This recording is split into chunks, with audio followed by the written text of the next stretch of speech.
Namaskar. We are to continue with module 1, and we will start with session 2 of module 1. If you recall this particular module, we have to be doing a few topics where we have completed the first 2 topics in the first session. We have defined consumer behavior, and we have also studied the nature and scope of consumer behavior.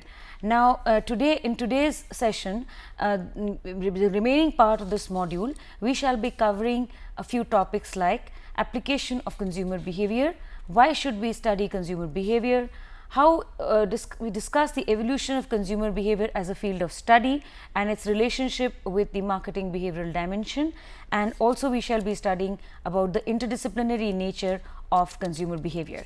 Now, before we do that, I would give you a quick recap of what we did in the previous module session, where we defined consumer behavior as an interplay of forces that take place during the consumption process within the consumer and his environment.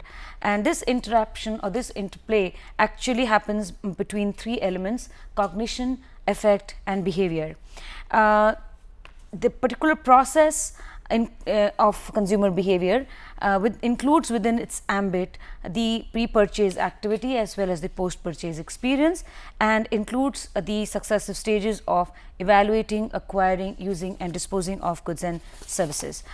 We also said that here the term consumer includes both personal consumers as well as industrial buyers or organizational buyers, and we did discuss that consumer behavior explains the reasons and the logic behind the purchasing decisions and consumption patterns. Moving forth with the nature of the study, we have spoken about how this particular subject deals with related issues of cognition, affect and behavior, and against a backdrop of individual and environmental determinants. So far as individual determinants were concerned, we said that they are more psychographic in nature and include issues like motivation, involvement, need, want, perception, learning, memory, attitudes, personality, self-concept and so forth. And we also said that the external environment is more sociographic in nature, where we study the influence of family, social group, social class, reference groups, culture, subculture, opinion leadership and so forth. We've already studied that the particular subject is highly interdisciplinary and has borrowed extensively from the field of psychology, sociology, social psychology, anthropology and economics. The study is very dynamic. It involves an exchange between the buyer and the seller, and here when we spoke about the buyer and the seller, we also focused on the buying roles, where we said as a buyer, the number of roles which are there as in terms of a buying process are as many as 5: the initiator, influencer, decider, buyer and user. And we said that although this particular study does not negate the influence of other roles, but nevertheless it tries to expand on the role of the buyer and the user. The focus here is the buyer as to some extent to the user. We have also studied here that this particular subject scope is very broad, and it includes within its ambit answers to questions like: what does a consumer buy, why does he buy it, when does he buy it, where does he buy it from, how often does he buy it, and how often does he use it. So, we will be moving further now, and we will be studying the next component of this particular module, and we will be now starting with the application of consumer behavior. Now, we start with the application of consumer behavior. Now, it is very important that you understand consumption behavior and consumption patterns, something which is very necessary for a firm to succeed and survive and succeed in the long run. In fact, understanding consumer behavior is viewed as the edifice of the marketing program, marketing concept, which is an important orientation in marketing management. You have to understand your consumer. If you want to satisfy him, you have to provide him the kind of product and need which is value to him, and you should be able to do it in a better manner, much better than the competitor, so that you can also gain a competitive edge.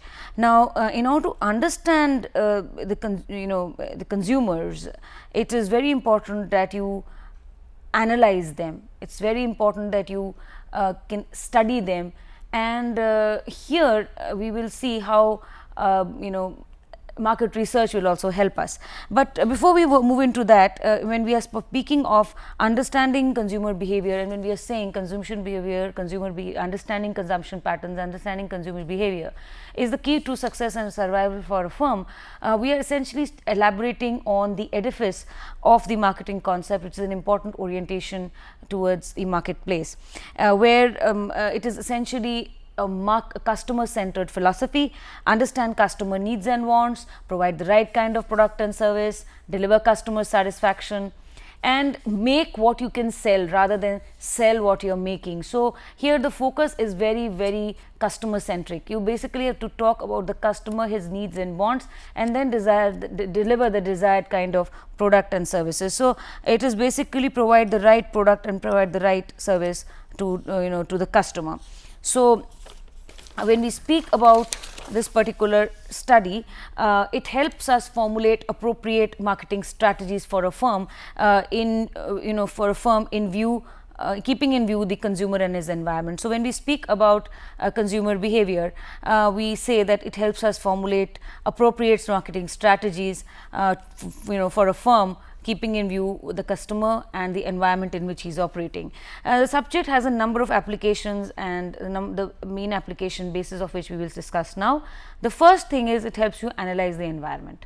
So, the knowledge of customer behavior or consumer behavior can be basically used to identify opportunities to fight threats. So, if you want to kind of take advantage of opportunity in the environment, if you want to take opportunities of serving the customer better, if you want to fight threats in the environment, for all of this it's very important that you analyze the environment, and the consumer behavior the study of consumer behavior will basically help you identify the opportunities and threats in the environment. So, first, for example, we speak about assess environment for opportunities. When we are talking of assessing the environment for opportunities, we are talking of new customers, newer markets, unfulfilled needs and wants. So, say for example, I feel that my product or service could benefit a new segment. So, I am talking of newer customers, or it's going to serve people who've never used it before. So, it's newer customers. When I speak about newer markets, it means that whatever product and services I am actually providing for in certain geographical territories, or in certain countries, or probably in certain even in certain market segments, I could move further into them, beyond them. So, that is newer markets. I could also be speaking about unfulfilled needs and wants. So, in any and all of these, basically what I am doing is I am assessing the environment for opportunities. So, one application of this particular subject is that you analyze the environment, and you can identify the environment for opportunities. Second thing is you assess the environment to fight the threats. Through developing and implementing appropriate strategies, you can basically fight the threats in the environment. So, a study of or knowledge of consumer behavior will also help you identify the threats, and through appropriate strategies you will also be able to basically fight those threats. Now, marketing strategies need to be very dynamic, and they need to be constantly evolving. Any and all of the marketing strategies which are formulated by a marketer pertain to his 4 Ps, any or one of the 4 Ps, and when he is going to actually formulate a marketing strategy through his 4 Ps, it is very important that such strategies are highly dynamic in nature. It is very essential. They are dynamic, they are constantly evolving. Why should they be dynamic, or why should they be constantly evolving? Because there is a great deal of uncertainty in the environment. Environmental uncertainty is a function of complexity and dynamism. Now, what is complexity and what is dynamism? When we speak about the strength or the number or the interrelatedness of the various factors in the environment which a firm has to deal with, we are talking about the complexity in the environment. That is the number of factors or number of forces it has to deal with, the strength and power of these forces or the impact of such forces, or the interrelatedness of these forces such that one affects the other. Okay, so when you are talking about all these elements or all these forces in a firm's environment which the firm has to deal with, we are talking about the complexity. Dynamism is how quickly the environment is changing. When we are talking about an environment changing very dynamically, we are actually speaking of things happening very quickly around the environment. So, forces in the internal and external environment, be it political, economic, social, technological, or be it the environment directly related to a firm in terms of its competitors, customers, suppliers, vendors, distributors, dealers.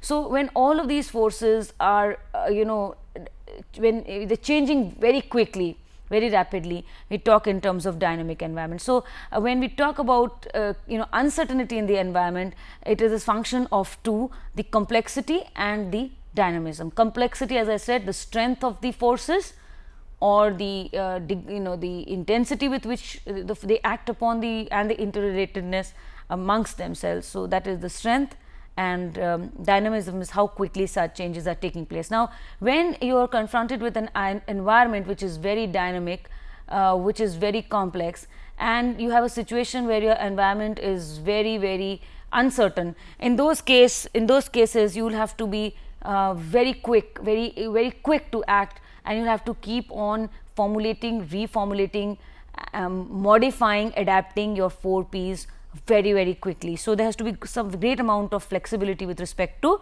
these.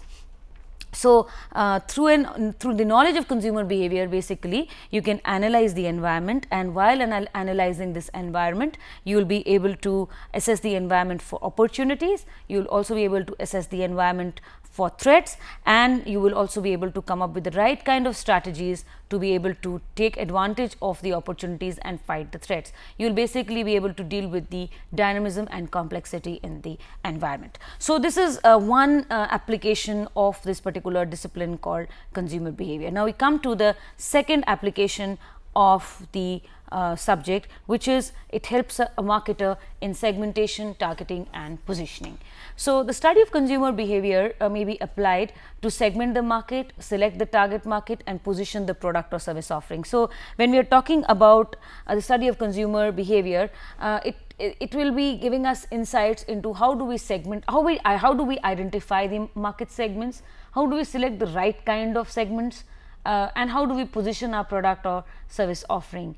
Identifying the target segment, understanding their needs, providing the right product and service, communicating the value, all of these are going to help a firm basically succeed in the long run, help him do better than the competitors, get him a better edge over competitors, help him succeed in the long run and succeed in the long run and survive in the long run. So, it is very important that you identify the target segment, you understand the needs and wants of the segment, deliver the right kind of product or service, and so it is all about creating value, delivering value, communicating value correctly to the segment that you are basically catering to. So, when we are talking about a particular segment, how do we understand the segment and how do we devise our 4 Ps with respect to the segment? The answer to this will again come from a study of consumer behavior. So, let us first start with segmenting. Now, what do we mean by segmenting the market? Segmenting the market essentially means identifying distinct customer groups with needs and wants. Okay. Now, these distinct customer groups are homogeneous within and heterogeneous outside. Okay. So, because it is not possible for a marketer to cater to the entire market or to cater to the entire public, it's much feasible for him to identify like-minded clusters of individuals such that the individuals within such clusters are homogeneous to one another and heterogeneous outside. So, the assumption with which we work for segments is that because people are like-minded, they are assumed to behave similarly in a marketplace. So keeping the segment in mind, a marketer would design his 4 Ps, and once he designs his 4 Ps, he would give it to the market, he would give it to the public, and probably the segment would react in a similar fashion. Now it's very important that we understand marketers do not create segments. Okay, segments pre-exist a marketer. Marketers basically identify segments. Once they could identify segments on a number of bases. These bases could be defined as descriptive characteristics or behavioral dimensions. So what are the various descriptive characteristics? Age, gender, income, education, occupation, family size, gender, lifestyle, personality, religion, generation, geography, nationality, social class. Any and all of these could be used as as descriptive characteristics to identify segments in the market. Similarly, there are a number of behavioral dimensions also which may be used as basis for segmenting markets, and these behavioral dimensions would include things like customer benefit, use, occasion, usage rate, loyalty status, and so forth. So and the knowledge of consumer behavior will basically help us segment the market in the right manner. We would be able to understand which of the bases could be used which could be the ideal basis for identifying segments, and how keeping these bases in mind we could adapt our 4 Ps and deliver an offering which would be more in tune with the needs and wants of that segment. The next thing which we have to do is selecting the target market. So the next question which a marketer is confronted with after he has identified the segments is which particular market segment to enter. Now this will depend upon the viability of the segment. Naturally, a consumer would prefer entering a segment which he feels is most viable. Now we shall be discussing all this in later on in another separate module, but here I would just like to say that the segment that particular segment will be targeted by a marketer which he feels is most viable. Now viability here would be based on criteria like for example, the segment should be measurable, it should be substantial, it should be accessible, it should be differentiable, it should be actionable. These are various criteria which help in defining the viability of the segment, but the segment that we target should be viable, and viable enough such that there is a best fit between the market attractiveness and the company's resources and constraints. So actually the environment, the segment would be viable for you only if we define it in terms of market attractiveness and the company's objectives and resources. Now keeping these two dimensions in mind, there are certain criteria which define the attractiveness of a segment, and this is in terms of substantiability of the segment, measurability, actionability, differentiation, distinctiveness of the segment, and the accessibility of the segment. Now after you have basically selected the particular target segment which you feel you would like to cater to, the next thing which a marketer has to do is position his product or service offering.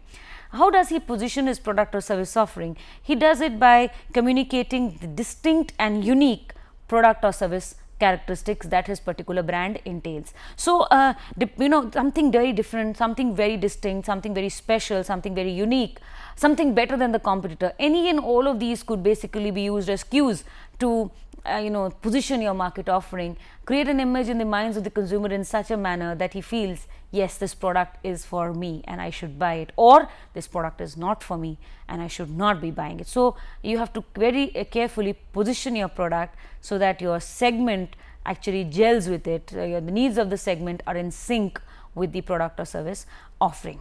Naturally, the knowledge of consumer behavior will help you do that. Segment market, identify segments, target the most viable ones, and then finally help you position your product accordingly. Now let us come to the third application of this particular discipline. So consumer behavior helps us design the marketing strategy. We have been speaking about the interplay of cognition, affect and behavior, the psychographic components as well as the sociographic components all working together. We said that we've said earlier that there exists an interrelatedness between the consumer and the environment and the market strategy. So why do we say there is an interrelatedness? Because a consumer operates in an environment, and to get the best out of the consumer in an environment, it is very important that you design or define your 4 Ps such that the consumer consumer is in sync with them, he gels with them.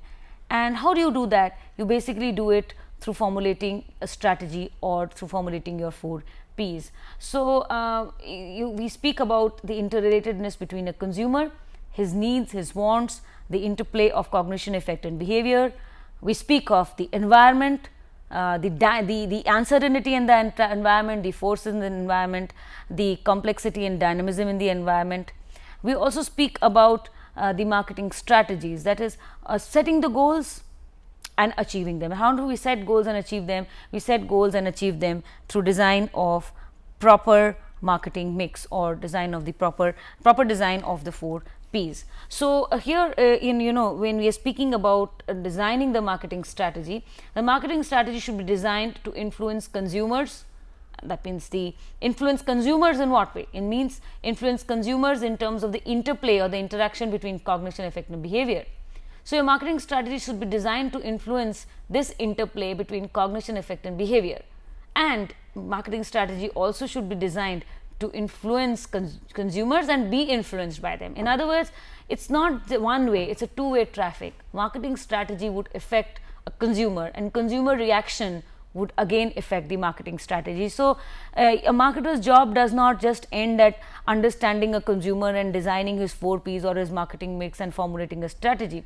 As and when he is kind of implementing his marketing efforts so as to be able to reach the goals, he will immediately be confronted with a consumer reaction or a reaction from the marketplace, and he would immediately have to bring about a change in or adaptation in his marketing mix. So that means the consumer reaction is not only impacted by a marketing strategy but also impacts it.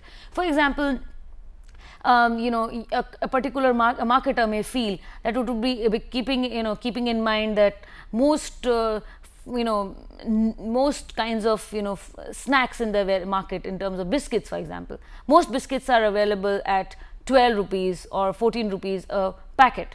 Okay, so if he thinks that he should be able to price his product at 14 or at 15 and he prices it accordingly and finally at say 15, there would be a reaction in the market. Some people would buy it, some people would not. He, for example, anticipated immediate consumer acceptance and demand, but because the product is priced at 15, which is slightly higher than other brands of biscuits that are available, he may have to come in and kind of re-price himself again. So because the customer reacted in a manner that yes, they did not patronize his product because it was little expensive than the others, the other brands or other brand evaluators, brand available, alternative brands that were available were priced anywhere between 12 and 13, and here we have a biscuit packet which is at 15. So the consumer reaction may not be very, very positive.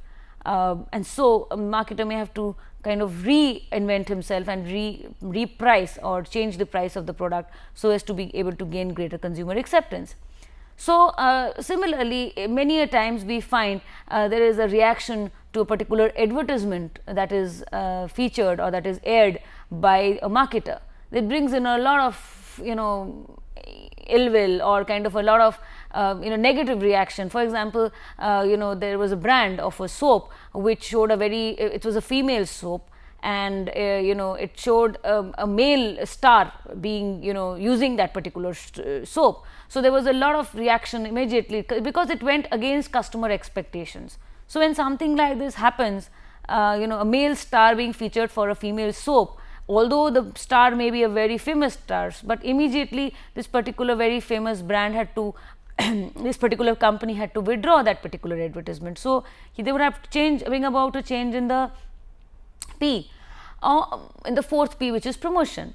We also have cases where we have been speaking about, for example, water filters, and we started with a normal filter, then it moved to a UV, then it moved to a RO. Now, because the market realizes customer is becoming very intelligent, and he understands the advantages and disadvantages of a UV filter as well as an advantages and disadvantages of an RO plant. So what do? They wanted something which was better than the others available. So now companies have moved further with newer technology and come up with a combination of both UV, RO and others. So why does that happen? Because whatever your strategy was with respect to the product, its attributes, its features, there was a kind of a customer reaction which was not very welcoming, and so you have to rephrase yourself or redesign yourself. So what we are trying to say is that marketing strategy has to be designed to influence consumers, but it also is influenced by it. So moving further, we have to see marketing strategy should be flexible, and it should also be evolving. Why should it be evolving? Because we just said that the environment in which a consumer operates is highly dynamic, in which the marketer operates is highly dynamic. It's very complex. So because of the complexity in the environment, because of the dynamism in the environment, it's very important that you keep changing your 4 Ps or adapting your 4 Ps or your marketing mix, and your marketing strategy keeps changing. It should be very flexible to keep in mind changes in consumer needs, consumer wants, as well as keep changes in the environment in which it operates. So marketing strategy should be flexible, and it should be ever evolving and changing with customer needs and wants as well as with changes in the environment. The knowledge of consumer behavior can be basically used to develop best fit between the customer needs and wants, between the environment in which it operates and the firm's goals and objectives. So here when we speak of this particular discipline, this consumer behavior, it will help us to develop a best fit between customer needs and wants, between the environment in which the organization operates, as well as the objectives and goals of the company. So here is designing of the marketing strategy will be impacted by the knowledge of consumer behavior. And now more specifically, the knowledge of consumer behavior will also help us design the 4 Ps. Okay, so when it is the strategy, it's more broad, and when we are speaking about the 4 Ps, it's a little narrow in focus and a little narrow in approach.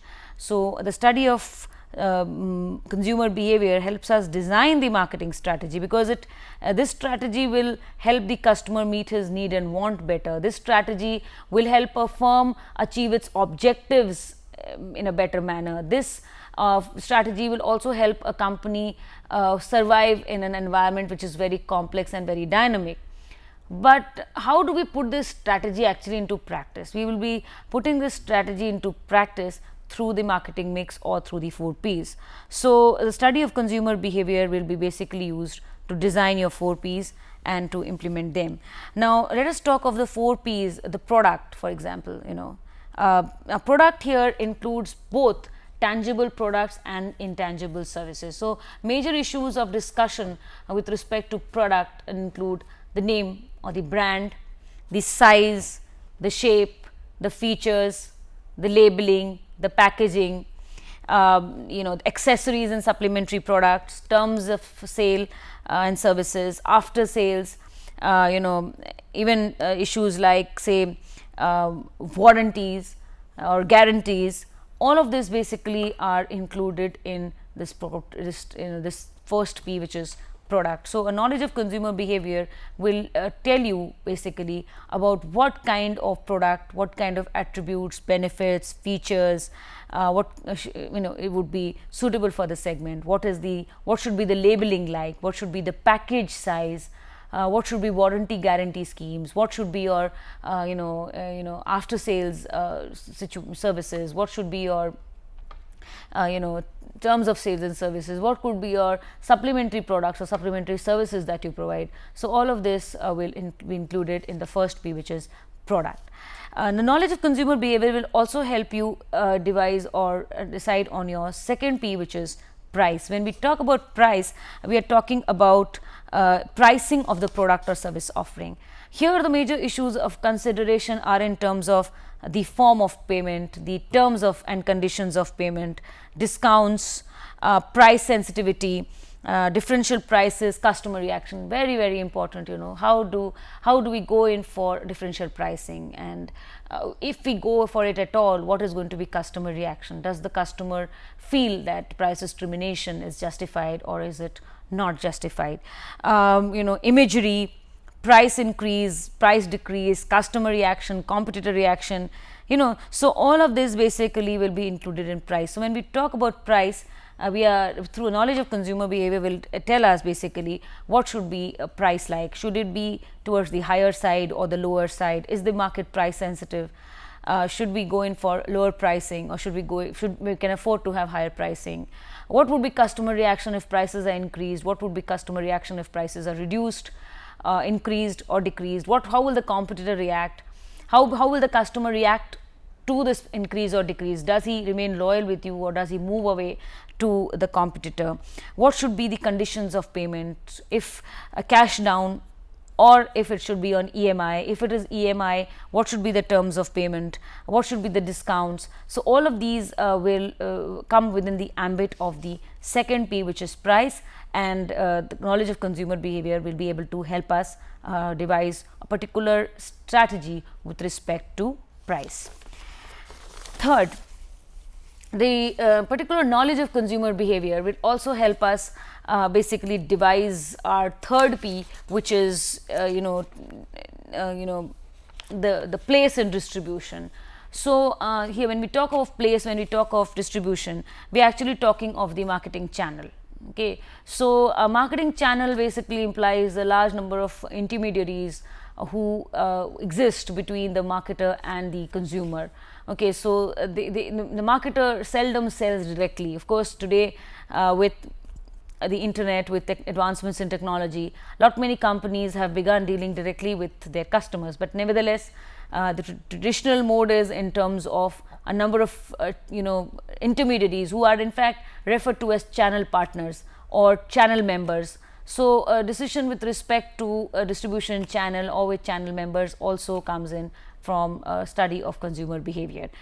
Issues of discussion here would be choice of the channel. Should we sell directly or should we sell indirectly? Should we sell directly, direct customer, company to customer, or should we prefer to have intermediaries in between?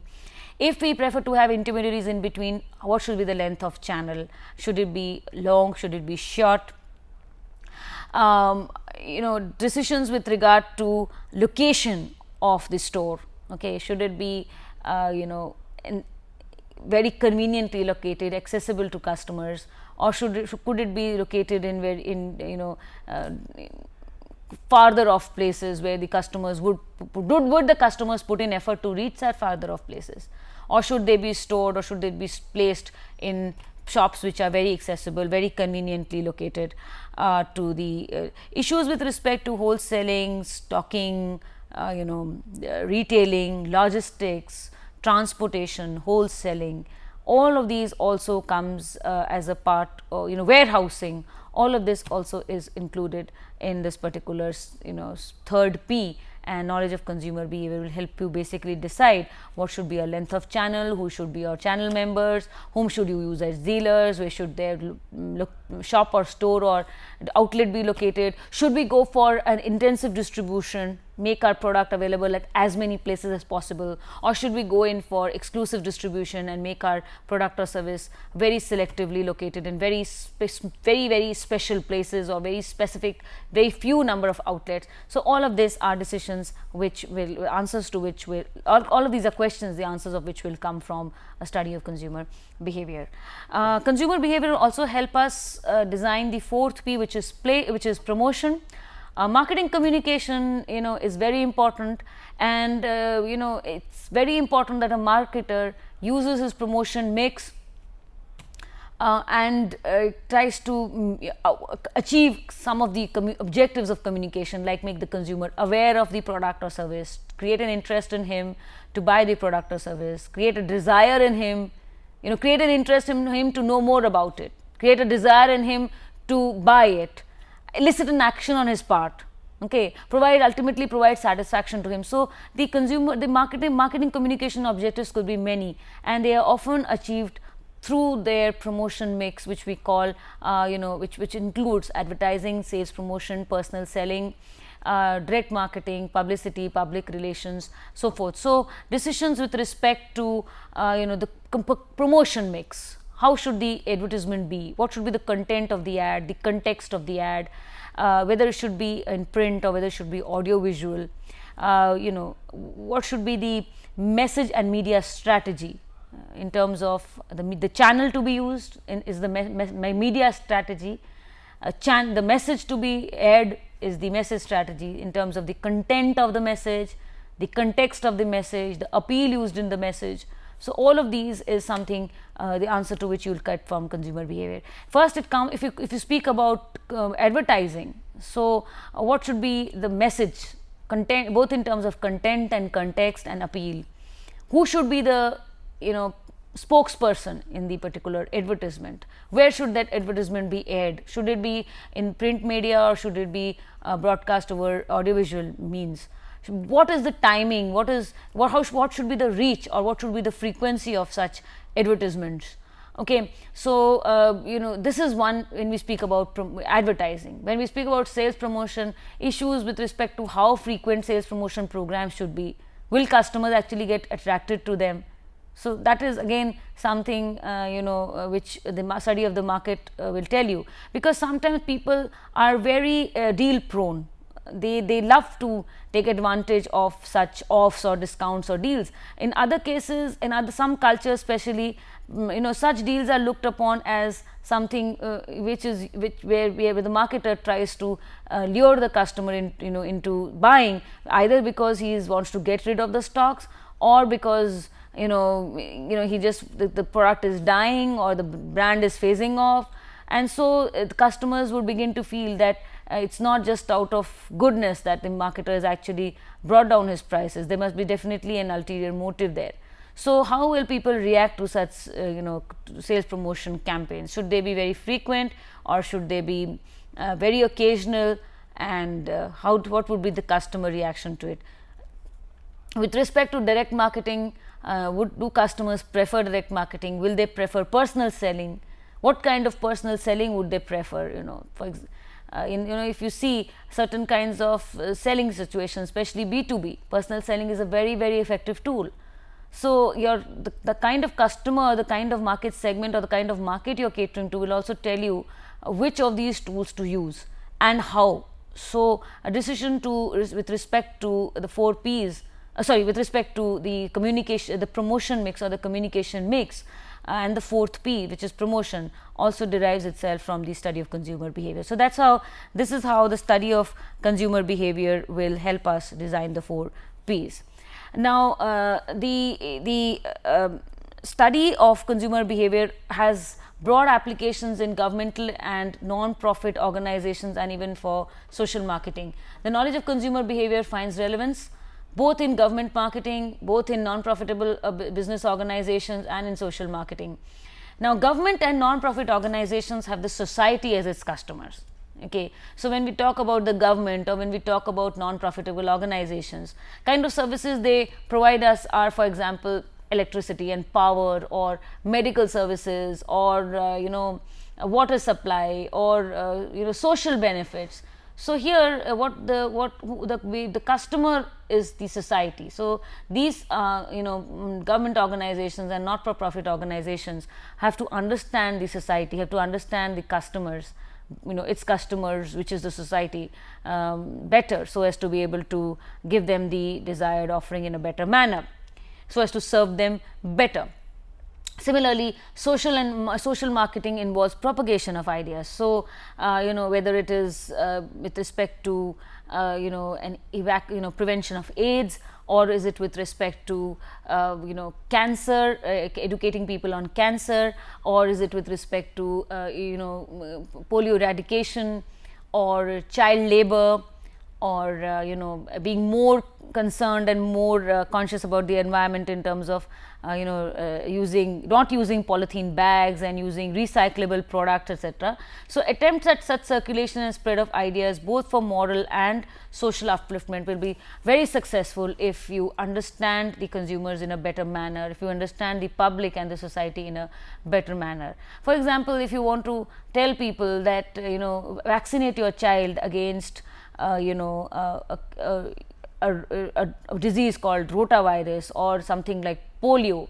So, instead of using a direct fear appeal, which probably would not be given much attention, and when we do perception we will see that it may just phase off as selective attention, because there may be a perceptual blocking in the mind of the consumer, and as a part of the perceptual defense he may just turn off the television or turn away the pages which show depiction of the consequences of rotavirus or AIDS. So, people would kind of repel such stimuli. On the other hand, if you use not only the fear appeal, but you blend it with the emotional appeal, that how your child could suffer, or how the family will suffer if you do not give a vaccine to your child which prevents AIDS, or which prevents polio, or which prevents rotavirus. People would be more acceptable to such ideas and such ideas. Similarly, if you speak about cigarette smoking and tobacco and its relatedness to cancer, if you directly tell a smoker or a person who chews tobacco that he'll die of cancer, if people are going to just immediately repel and say no, or they'll just try and block off a stimuli, or say turn off the stimuli by either surfing their television channel or by switching it off, because nobody wants to hear that he or she will die because of cancer. On the other hand, if you try and bring in an emotional element, that yes, if you smoke, your family gets affected, your wife gets affected, or your child gets affected, so that is something which works better. Similarly, you have a lot of commercials or advertisement campaigns which talk about child education, which move a girl education to be more specific. So, over there if we see that if you know your consumers better, if you know your segment here meaning the society and the public. Consumers for a government organization or for NGO are basically the society at large. So, if you address the social concerns in this particular manner, it would be much better. So, the study of consumer behavior will help you understand the society better, the public better, and you will be able to design your strategies accordingly. Okay. Now, let us come to the next topic here, that why should we be studying consumer behavior. So, the study or the subject of consumer behavior is viewed as the edifice of the marketing concept, and the knowledge of consumer behavior will help a marketer understand and predict consumption behavior and consumption patterns in people. So, what does the study help us? It helps him understand why. Number one, why does a consumer behave differently from other consumers? Why is he so different? Why, even for example, two siblings, two brothers and sisters, they also behave differently in a marketplace. So, why does a person differ from another person? Second, it will also tell us why does the same person behave differently in different buying situations. Sometimes you are very careful while buying certain products and services. Sometimes because of lack of time or due to other resource constraints, you are just in a hurry and you just want to move away quickly while buying. So, the last time you visited a store, you were very particular to check on the expiry date of a medicine, but today here there is an emergency and you do not have time. So, you just just take the medicine, pay the money and just rush away from the counter. So, why did you react differently the previous time? Similarly, the same person buys a pink t-shirt once and says that he does not like black, and after say 2 years he comes back and says he wants a black one which he never liked earlier. So, the same consumer will behave differently in different times, and why does he behave differently in different times? The study of consumer behavior will also be able to help us understand this. So, the study of consumer behavior helps you understand the internal environment or the individualistic factors, individual determinants, as well as the external environment, and helps and it basically tells us how these factors force people to act out different consumption behaviors and different consumption patterns. So, study of consumer behavior will help us in analyzing the environment, identifying opportunities and threats, segmenting, targeting and positioning, designing the marketing mix, designing the 4 Ps, as well as it will help us in governmental and non-profit and social marketing. So, this is how the study of consumer behavior helps us. Now, we were going to come to the evolution of consumer behavior as a field of study and its relationship with the marketing behavioral dimension. So, if we have just said, as we have said, understanding consumer better, providing them the desired satisfaction in the form of a product or a service which is actually valuable for him, and providing this value in a better manner, more efficiently and effectively than the competitor, is actually what is the objective of consumer behavior. This is also the edifice of the marketing concept, which is an orientation, an important orientation in the conduct of business. So, this study of consumer behavior is basically rooted in the marketing context, marketing concept itself.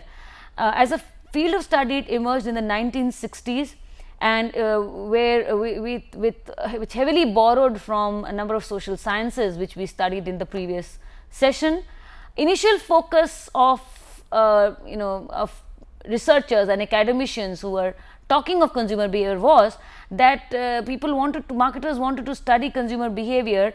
They wanted to study the causes of consumer behavior, and they felt that if they would be able to identify the reasons behind consumer behavior, they will be able to predict it, and if they could predict it, they could influence it.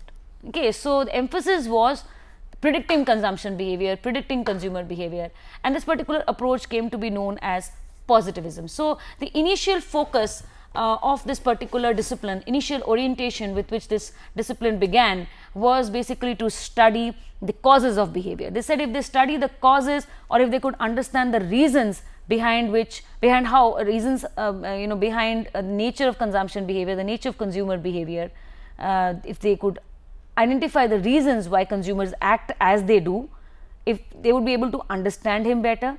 If they understood him better, if they understood the consumer better, they will be able to predict his consumption patterns better, and if they could be able to predict the consumption pattern better, they would be able to control them better. So, that was and influence them. So, that was the basic reason. This approach came to be known as the positivist approach.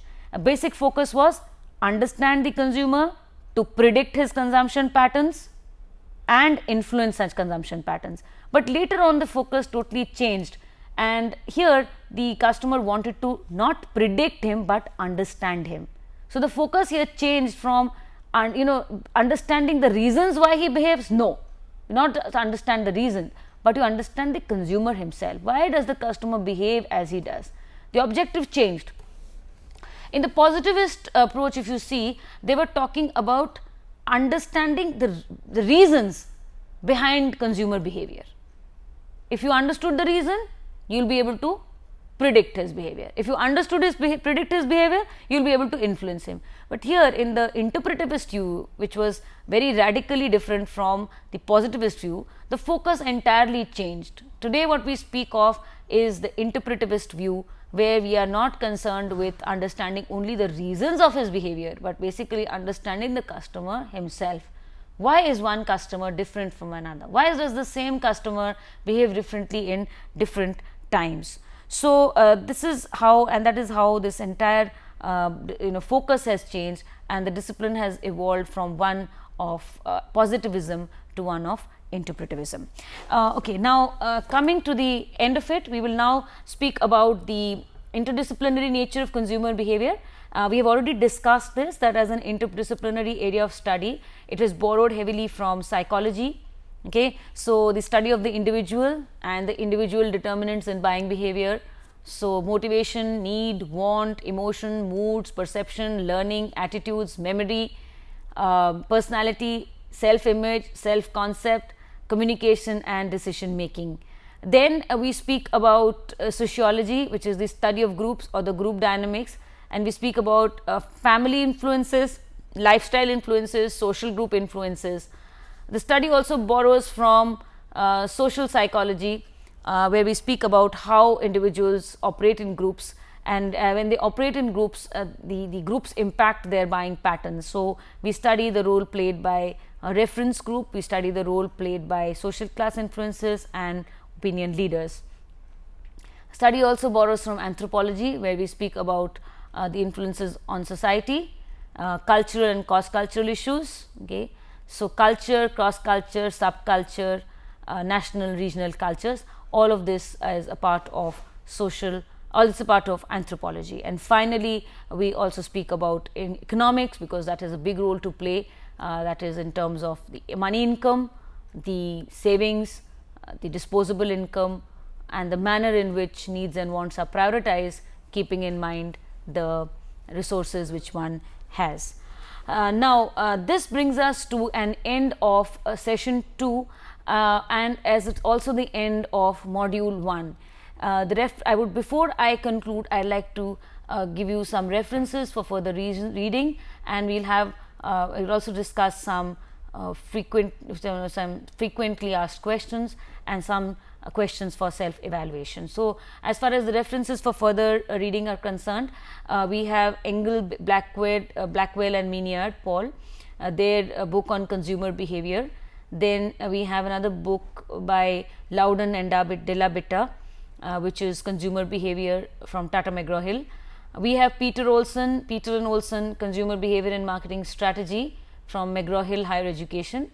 Then there is a book by Schiffman and Canuck, which is Consumer Behavior, Prentice Hall. And finally, we have Wells and Prensky, Consumer Behavior, John Wiley. So, these are a few of the books which you could basically go through for further reading and further understanding. Speak about some questions, frequently asked questions. So, as a marketer, how do you think, the first question which can be asked is that as a marketer, how do you think that you can apply the study of consumer behavior? So, basically you speak about the application of consumer behavior. Question 2, how has the study of consumer behavior evolved? So, you speak about the marketing concept, the edifice to consumer behavior.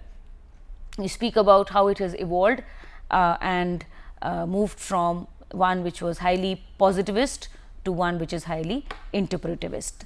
Then we speak about the question number 3 is the subject of consumer behavior interdisciplinary. So, here we speak about how it has borrowed extensively from the various social sciences, psychology, sociology, social psychology, anthropology and economics. Now, let us come to some self-evaluation tests and quizzes. We will start with 2 statements which are true and false statements. So, let us start. The study of consumer behavior is viewed as the edifice of the selling concept. So, is it true or is it false? So, the answer to this is false. It is viewed as the edifice of the marketing concept and not the selling concept. Question 2, the knowledge of consumer behavior does not find relevance in in social marketing or in government and non-profit organizations. So, the answer to this is again false. It does find relevance both in government and non-profit organizations as well as in social marketing. Then we come to the second question, which is fill in the blanks, section B, fill in the blanks. The first question which can be asked is the dash concept believes in what you can sell approach rather than sell what you make approach. So, the answer to this is the marketing concept. The marketing concept basically believes in what you can sell approach rather than what you can make approach. Question number 2, environmental uncertainty is a function of dash and dynamism. So, the answer to this is environmental complexity is environmental uncertainty is a function of complexity and dynamism. So, environmental uncertainty is a function of complexity and dynamism. The third question, there exists interrelatedness between the consumer, the dash and the marketing strategy. So, actually the answer to this will be there exists interrelatedness between the consumer, the environment and the marketing strategy. Question number 4, During the evolution of the discipline, marketers realized that there was a need to understand the customer better. This approach came to be known as, interpretivism, where the basic objective was to understand the customer better. So, the answer to this is interpretivism.